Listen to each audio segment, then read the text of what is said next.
ঢাকার ভেতরে আসলে সকাল বেলায় বিকাল বেলায় হাঁটার জন্য জায়গা খুবই কম।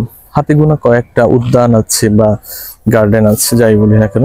তার মধ্যে মিরপুর 1 নম্বর চিড়িয়াখানার পাশেই বোটানিক্যাল গার্ডেন অন্যতম। এখানে সকাল বেলায় হাঁটতে আসতেন, ব্যায়াম করতে আসতেন অসংখ্য মানুষ, এখনো আসেন। কিন্তু সেখানে আসতেন আমার জানা মতো, আমি যখন আসতাম তখন ফ্রি আসতাম। ভোরে একটা নির্দিষ্ট সময় আছে, সেই সময়ের ভিতর ফ্রিতেই ঢুকতাম। কিন্তু এখন আর সেই অপশন নাই, সেই সুযোগ নাই। আপনাকে ব্যায়াম করতে হলেও এখানে টাকা দিয়েই ঢুকতে হবে। যেমন কেমন টাকা? প্রতিদিন যদি আপনি 1 ঘন্টা ব্যায়াম করেন তাহলে আপনাকে দিতে হবে বছরে 500 টাকা।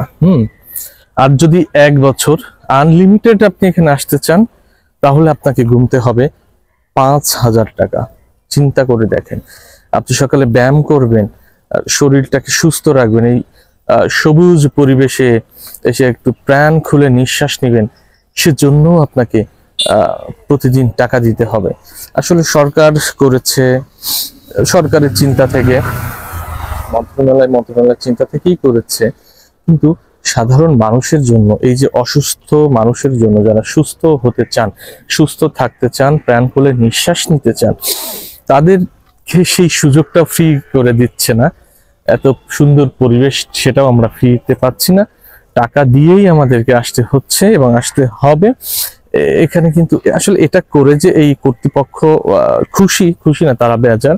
কারণ মানুষজন তো আসছে না, দর্শনার্থী আসেন। দেখেন, আমি প্রায় আধা ঘন্টা মতো আছি, কিন্তু হাতে গোনা 10 থেকে 15 জন, এত হবে না, তাদেরকে হাঁটতে দেখলাম।